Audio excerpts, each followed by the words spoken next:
मदन कुमार जी, जी sir. भजन संहिता 127 का पहला वचन जो आप जी, शुरू किए। यदि घर को यहोवा न बनाए तो उसके बनाने वालों का परिश्रम व्यर्थ होगा। यदि नगर की रक्षा यहोवा न करे तो रखवाले का जागना व्यर्थ ही होगा। हालेलुया, आमीन। आमेन आमेन। धन्यवाद आपको। God bless you. आइए प्रार्थना में 1 मिनट आंखों को बंद करेंगे, मन को शांति बनाएंगे और प्रभु के ओर देखेंगे। पवित्र पवित्र पवित्र पवित्र पवित्र अति पवित्र परमेश्वर यहोवा, तेरे नाम हमेशा पवित्र माना जाए और तेरा राज्य आए। हम प्रार्थना करते हैं, फिर से तेरे चरणों में आते हैं। हम सीखना चाहते हैं वचन जो लिखा गया है, पढ़ा गया है। भजन संहिता 127 का मतलब क्या है, हम जानना चाहते हैं। दीन और नम्र बन के, अच्छे चेले बनकर, तेरे चरणों पे तले बैठकर वचनों को समझना चाहते हैं। यीशु मसीह, आपके पवित्र नाम से छोटी सी प्रार्थना विनती मांगते हैं। बड़ी दया के साथ सुनिए और कबूल कीजिए। आमीन आमीन। घर बनाने वाले परिश्रम व्यर्थ होगा। यदि घर को यहोवा न बनाए तो उसके बनाने वालों को परिश्रम व्यर्थ होगा। हमारे बीच में पास्टर आप सिंह कराड़े जी है। कितने साल अधूरे घर में रहते हैं बिना छत के, और अभी इस साल उनको नसीब हुआ, छत डलवाई, और अभी भी अधूरे घर में रहते हैं।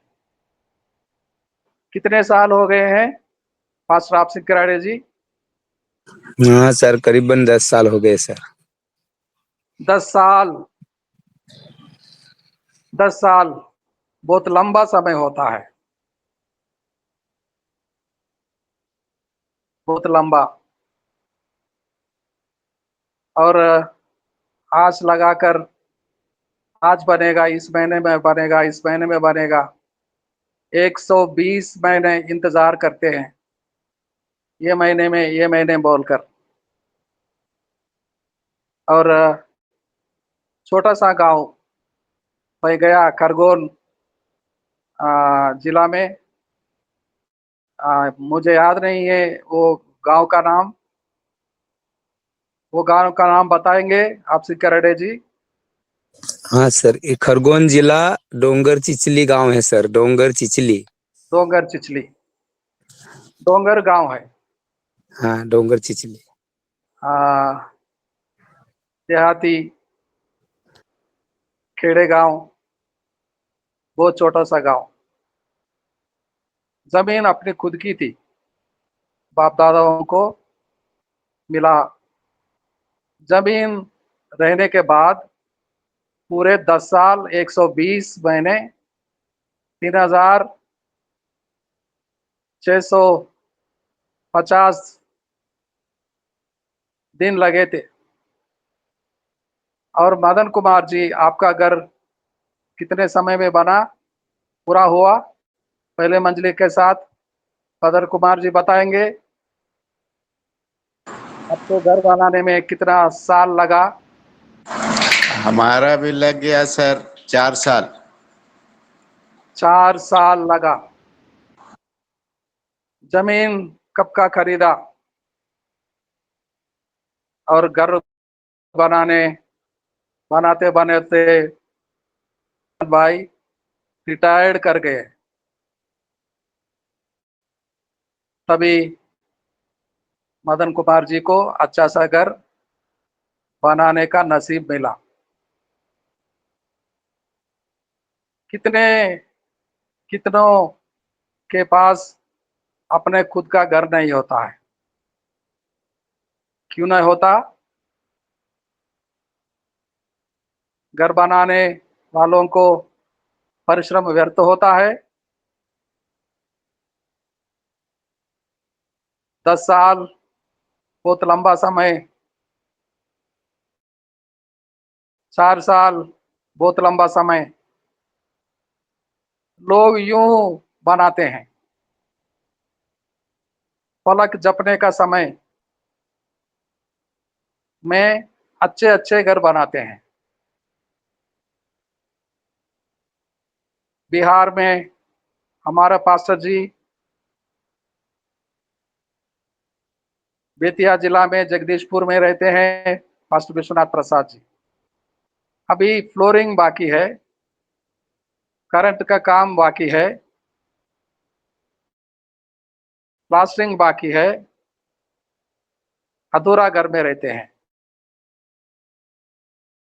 कितने साल लगाए हैं विश्वनाथ प्रसाद जी आपका घर बनते बनते, जो अभी तक अभी आज अधूरा पड़ा है? कितने साल हुआ है? अभी 2-3 साल हो चुका है सर। 2-3 साल भी, लगभग 2-3 साल भी कम समय नहीं होता। लोग 2-3 मंजिले के घर यूं ही बना लेते हैं। कैसे बनाते हैं? पूंजी लागत कहाँ से मिलता होगा?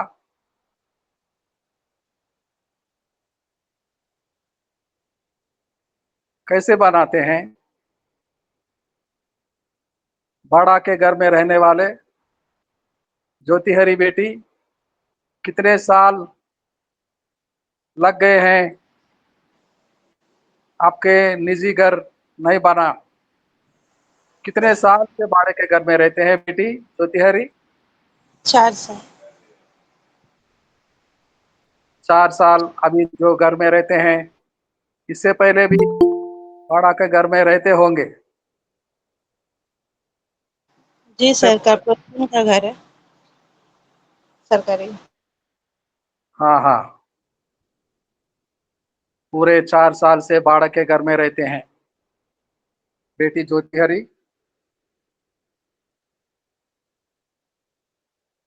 हमारे कितने भाई बहनों को खुद का घर नसीब हो रहा है। खुद का घर बनाने में नसीब नहीं हो रहा है। यदि घर को यहोवा न बनाए तो उसके बनाने वाले को परिश्रम व्यर्थ होगा। यदि नगर के रक्षा यहोवा ना करे तो रखवाले का जागना व्यर्थ होगा, व्यर्थ ही होगा। हम पढ़ते हैं भजन संहिता 127 का पहला वचन। तो किसी के पास अनेक घर होते हैं, घर पे घर, घर पे घर। ये गांव में एक घर, खरगोन में मध्य प्रदेश के जिला केंद्र में एक घर, और पड़ोसी गांव में एक घर। जहां देखो वहां पर घर बनाते हैं। और केवल आप सिंह कराड़े जी अपने मित्र, हमारे मित्र, 10 साल लग जाएगा घर बनाते बनाते। नादान गरीब को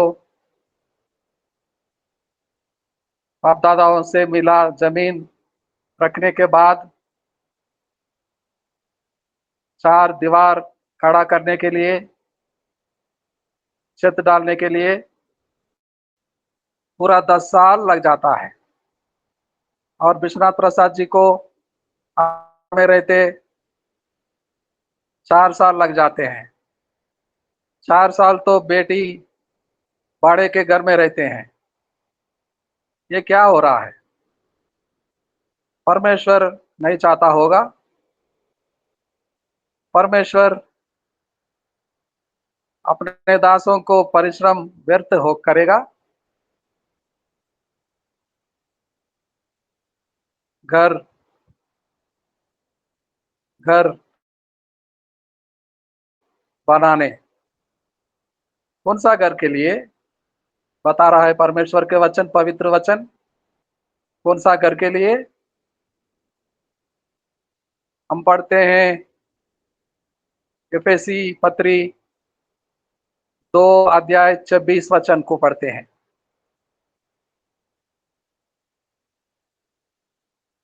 एफेसी पत्री, भाई बहन कोई भी पढ़ सकते हैं। 2 अध्याय 26 वचन।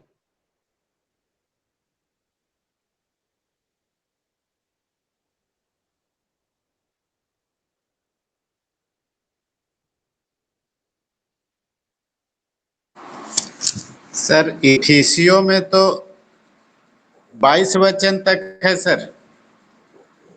22 वचन को पढ़ेंगे, जिसमें तुम भी आत्मा के द्वारा परमेश्वर का निवास स्थान होने के लिए एक साथ बनाए जाते हो। आमीन। परमेश्वर के बनाए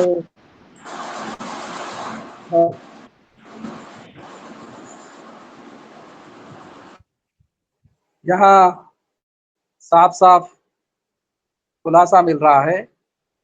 परमेश्वर को घर अपने बच्चों के लिए घर बनाना चाहते हैं, कलीसिया बनाना चाहते हैं। कलीसिया कलीसिया बनाना चाहता है परमेश्वर।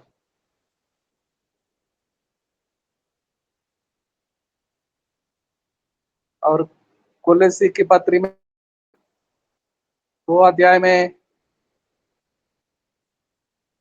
6 वचन को पढ़ेंगे।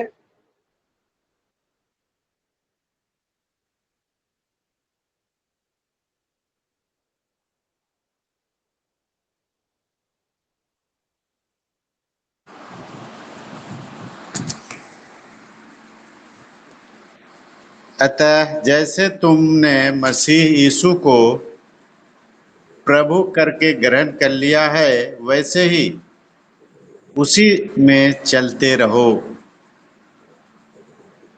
ये दूसरा अध्याय का पढ़ना छठा सर।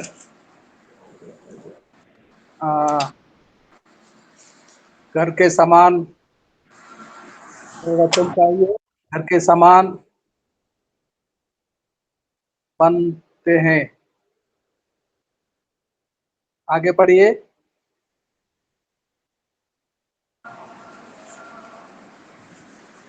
जी। और उसी में जड़ पकड़ते और बढ़ते जाओ, और जैसे तुम सिखाए गए वैसे ही विश्वास में दृढ़ होते जाओ, और अधिकाधिक धन्यवाद करते रहो। आमीन। और आगे पढ़िए। चौकस रहो कि कोई तुम्हें उस तत्व ज्ञान और व्यर्थ धोखे के द्वारा अपना अहेर न बना ले, जो मनुष्यों की परंपराओं और संसार की आदि शिक्षा के अनुसार तो है, पर मसीह के अनुसार नहीं, क्योंकि उसमें ईश्वर तत्व की सारी परिपूर्णता संदेह वास करती है। और तुम आमीन। मदन भाई इब्राहिम के पत्री 30 3 का 3 पढ़ेंगे। कुलसियों की पत्री में वो वचन मिल रहा नहीं है, तो इब्रानियों की पत्री में जाएंगे, 3 का 3 पढ़ेंगे।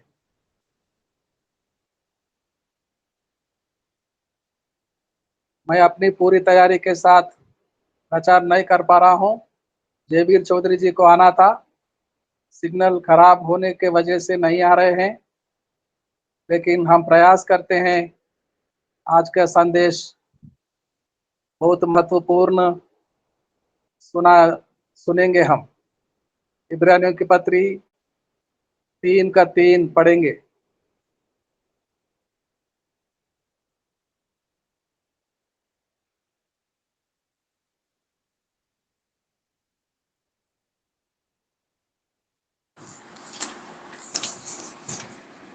क्योंकि यीशु मूसा से इतना बढ़कर महिमा के योग्य समझा गया है, जितना कि घर का बनाने वाला घर से बढ़कर आदर रखता है। क्योंकि हर एक घर का कोई न कोई बनाने वाला होता है, पर जिसने सब कुछ बनाया वह परमेश्वर है। आमीन आमीन। जिसने सब कुछ बनाया वो परमेश्वर है। तो इन बातों को समझने के कठिन लगते हैं। परमेश्वर कलीसिया बनाना चाहते हैं, जो जिस घर में परमेश्वर के संतान प्रभु यीशु मसीह के पवित्र लहू से धुले गए लोग वास करेंगे। हमारा इस संसार में नहीं रहने वाले, इस संसार, नगर, बस्ती हमारे रहने लायक नहीं है। सब कुछ छोड़ना पड़ेगा। संसार का छोड़ने के बाद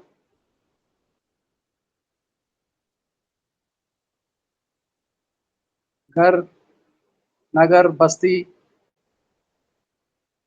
क्या करेंगे? सब कुछ तो छोड़ना पड़ेगा। हमारा परमानेंट एड्रेस है, परमानेंट एड्रेस है स्वर्गलोक। हम वहाँ का रहने वाले हैं, हमेशा हमेशा, युगान युग, और आनंद के साथ मगन होते हुए हमें पहुंचना है। हमें पहुंचना है परमानेंट एड्रेस।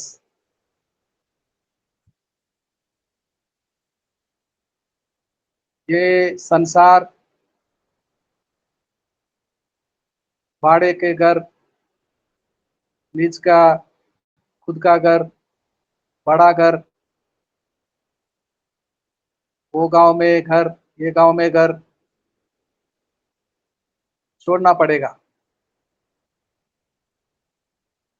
हमारे परमानेंट घर में प्रवेश करना होगा, स्वर्गलोक में। ये जमीन, ये धरती जाता रहेगा। हम यहाँ का रहने वाले नहीं हैं, हम परदेश हैं। परदेश में हमारा परमानेंट एड्रेस,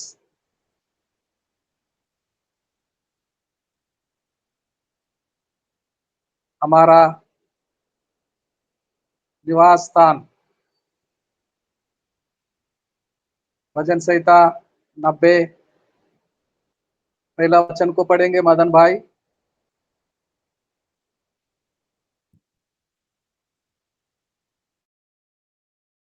भजन संहिता 90 और पहला वचन को पढ़ेंगे विश्वनाथ प्रसाद जी। हे प्रभु, तू पीढ़ी से पीढ़ी तक हमारे लिए धाम बना है। आमीन। पीढ़ी से पीढ़ी तक, पीढ़ी से पीढ़ी तक इजरायली लोगों का अब्राहम से पहले पीढ़ी शुरू होता है, इसहाक दूसरा पीढ़ी, तीसरा पीढ़ी, और 12 बच्चे चौथा पीढ़ी, और कितने पीढ़ी पीढ़ी पीढ़ी पीढ़ी अब्राहम के बाद कितना पीढ़ी आए हैं, और हर पीढ़ी में निवास स्थान यहोवा ही है। परदेश में रहते थे कुछ दिन, कुछ साल, पूरे 400 साल, 430 साल पराया देश में रहते हैं, और वायदे का भूमि इज़राइल में मूसा का नेतृत्व में, अहरोन का नेतृत्व में लाल समुंदर पार करके, यात्रा करके अपना निजी देश पहुंचते हैं। यर्दन के पार, यर्दन के पार करते हैं। यर्दन यर्दन नदी के पार करना मानव मृत्यु के समान है। यर्दन नदी के पार करते, मृत्यु को पार करते वाचा का देश में प्रवेश करना है हमें।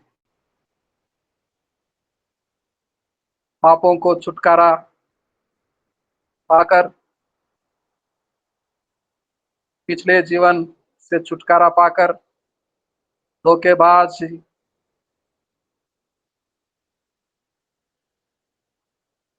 छोड़कर पवित्र बनकर, पवित्र लहू से धुलकर बपतिस्मा मृत्यु के समान होता है। पानी में डुबकी मारना जैसे मर जाना होता है, चरित्र को छोड़ देना होता है, धोखेबाजी जीवन छोड़ देना होता है, मूर्ति पूजा छोड़ देना होता है, और पवित्र बनकर पानी में से जैसे उठते हैं, यीशु मसीह के धारण करते हैं, यीशु मसीह के लिए जीते हैं। हमारा राजा जहाँ रहता है वहाँ हम पहुँचना है। हमारा राजा परदेश में रहता है, स्वर्गलोक में पिता के दाहिने ओर बैठता है। हमें भी पिता के दाहिने ओर मसीह के साथ हमें भी जाना है।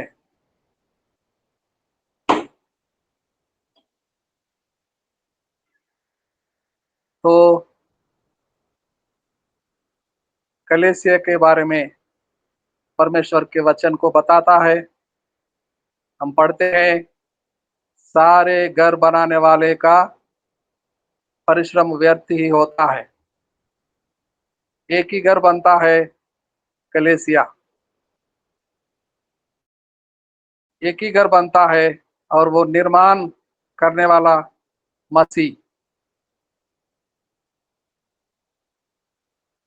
मत्ती सुसमाचार 16 का 16 में, 15 और 16 में पढ़ते हैं। मत्ती सुसमाचार 15 अध्याय 15 वचन 16 वचन में पढ़ते हैं। कोई भाई बहन यह सुनकर पतरस ने उससे कहा, यह दृष्टांत हमें समझा दे। उसने कहा, क्या तुम भी अब तक ना समझ हो? क्या तुम नहीं समझ जानते कि जो कुछ मुंह में जाता वह पेट में पड़ता है? नहीं नहीं, मत्ती सुसमाचार 16 का 15। अच्छा, सॉरी सॉरी सर, 16 का 15 16 पढ़ना है ना। 16 का 15, 16 और 17। उसने उनसे कहा, परंतु तुम मुझे क्या कहते हो? शमौन पतरस ने उत्तर दिया, तू जीवते परमेश्वर का पुत्र मसीह है। यीशु ने उसको उत्तर दिया, हे शमौन, योना के पुत्र, तू धन्य है, क्योंकि मांस और लहू ने नहीं, परंतु मेरे पिता ने जो स्वर्ग में है यह बात तुझ पर प्रकट की है। आमीन आमीन। और 17 को भी पढ़ेंगे, 17 को भी पढ़ेंगे। यीशु ने उसको उत्तर दिया, हे शमौन, योना के पुत्र, तू धन्य है, क्योंकि मांस और लहू ने नहीं, परंतु मेरे पिता ने जो स्वर्ग में है यह बात तुझ पर प्रकट की है। ये 17वां वचन है सर। 18 भी पढ़ेंगे। और मैं भी तुझसे कहता हूं कि तू पतरस है, और मैं इस पत्थर पर अपनी कलीसिया बनाऊंगा, और अधोलोक के फाटक उस पर प्रबल न होंगे। यहाँ साफ साफ मसीह खुद बोलते हैं, इस पत्थर पर मैं अपने कलीसिया बनाऊंगा। जो विश्वास परमेश्वर प्रकट किया है पतरस को, वही विश्वास पर, पत्थर पर, केपा ग्रीक वर्ड होता है। केपा का मतलब पत्थर, चट्टान, और उस चट्टान पर यीशु मसीह कलीसिया बनाने वाला। हम सब सेवा करते हैं, सालों से करते हैं, जहां शुरू करते हैं वहीं रह जाते हैं। बड़े अचंबा होते हैं, आश्चर्य की बात होते हैं, मेरे कलीसिया में लोग क्यों नहीं बढ़ते हैं? 10 साल पहले जितने लोग आते थे, 2-4 लोग, आज भी उतने ही लोग आते हैं।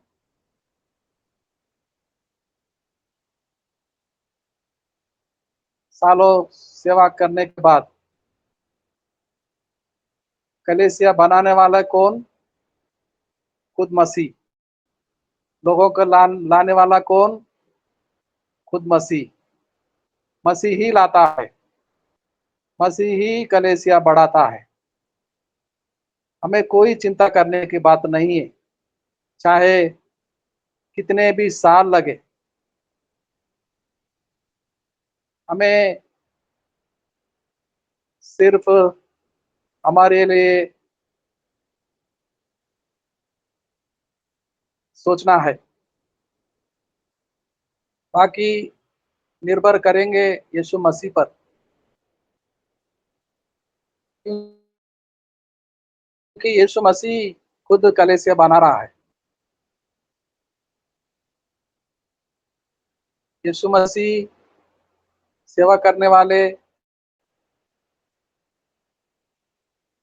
किसी दास घर घर में, गांव गांव में सुसमाचार को लेके प्रचार करने निकलते हैं,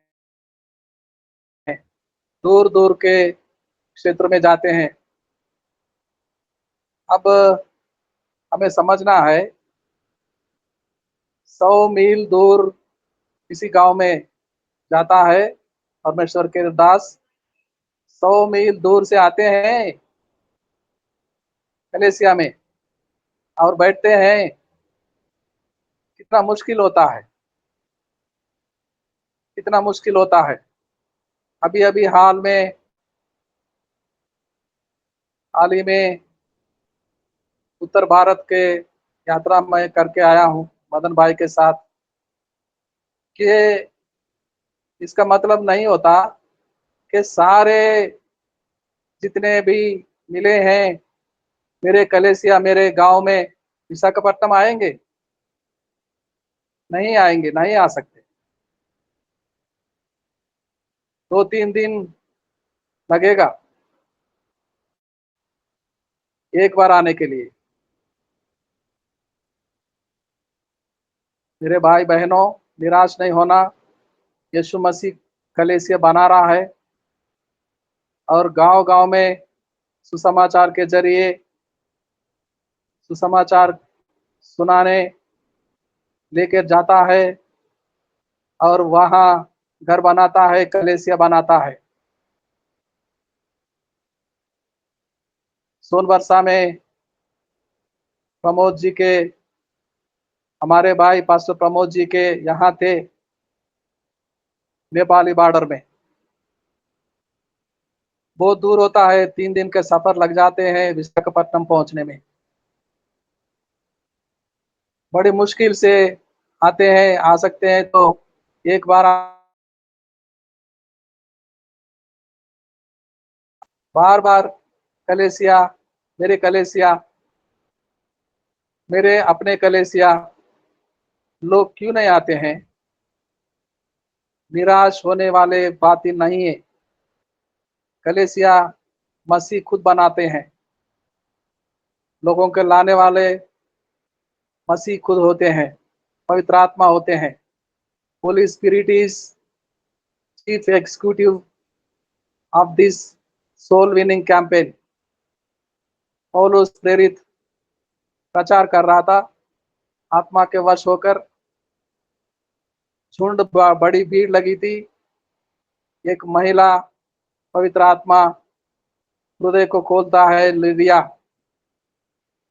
प्रचार करने वाला आत्मावश में होकर पौलुस और भीड़ में लीडिया के हृदय के खोलने वाला एक ही पवित्र आत्मा है।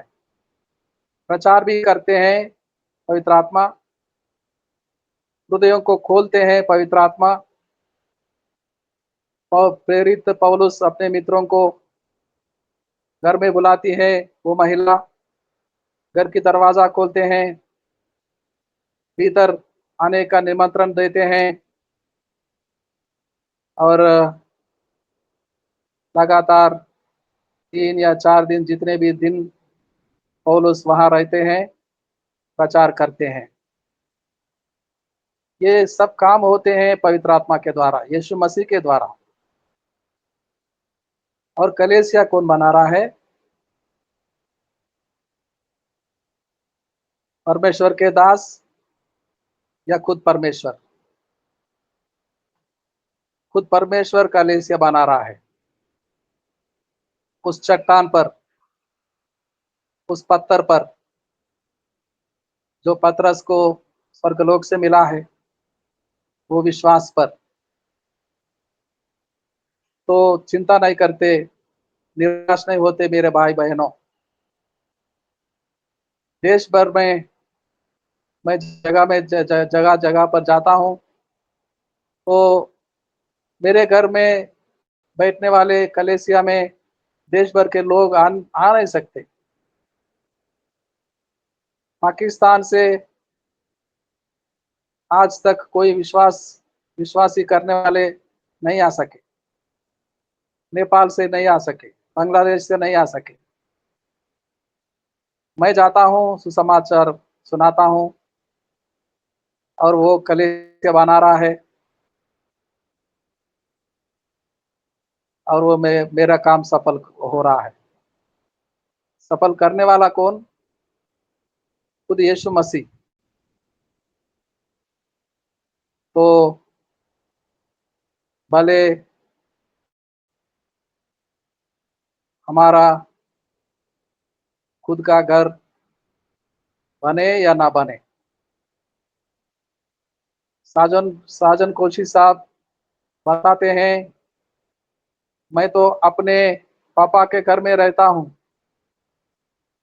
अपने जीवन भर अपने पापा के दिया हुआ घर में रहता हूँ, खुद के घर बना नहीं सका। क्या मतलब है? एक दिन छोड़ना पड़ेगा, और वो दिन बिल्कुल करीब आन पड़ा है मेरे मित्रों। हमारे परमानेंट एड्रेस में जा पहुंचने के लिए हमारा राजा का निकलना करीब हुआ है। अब जाने वाले हैं, हम जाने वाले हैं। ये सब कुछ यहाँ पर छोड़ दिया जाएगा। छोटा घर, बड़ा घर, मंजिले पे मंजिले, ये संपत्ति, ये जायदाद, क्या होगा? क्या होगा बेटे?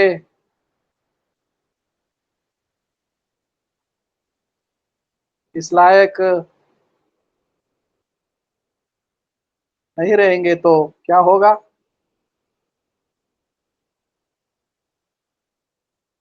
उमेश भैया, इस लायक नहीं रहेगा तो क्या होगा? हम जाने के बाद क्या होगा?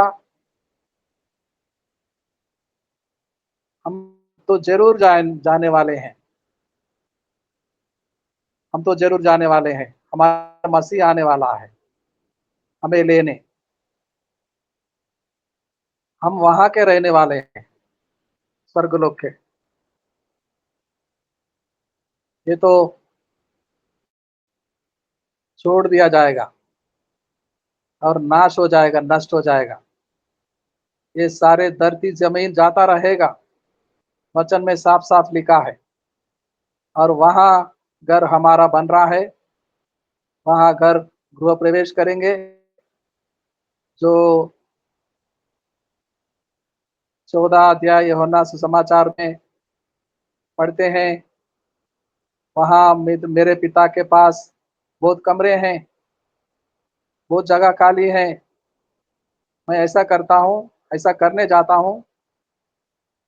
मैं देखना चाहता हूँ घर जहाँ तुम लोग रहोगे वो पूरा हुआ कि नहीं। पूरा होते ही तुमको लेने मैं वापस आऊंगा।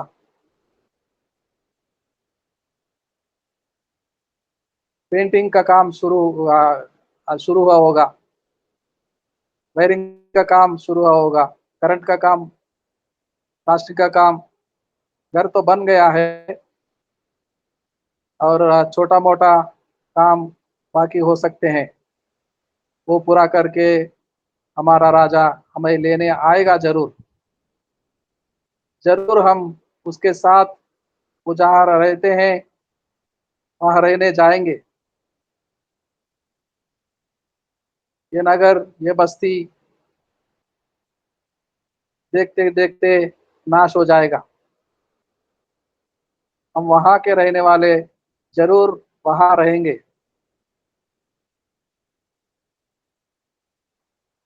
गॉड ब्लेस यू मेरे भाई। निराश नहीं होना, दुखित नहीं होना, चिंतित नहीं होना। सुसमाचार लेके जरूर जाना, गांव गांव में जाना।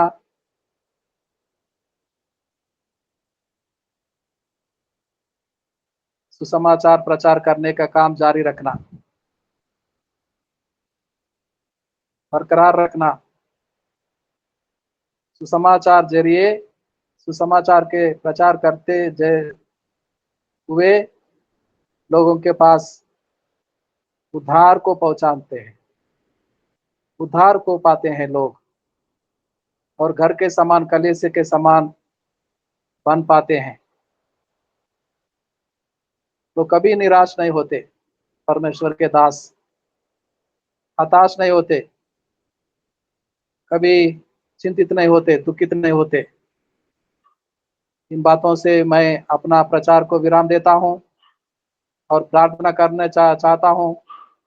पास्टर इंद्रासन राय जी, आखिरी प्रार्थना करेंगे पास्टर इंद्रासन राय जी।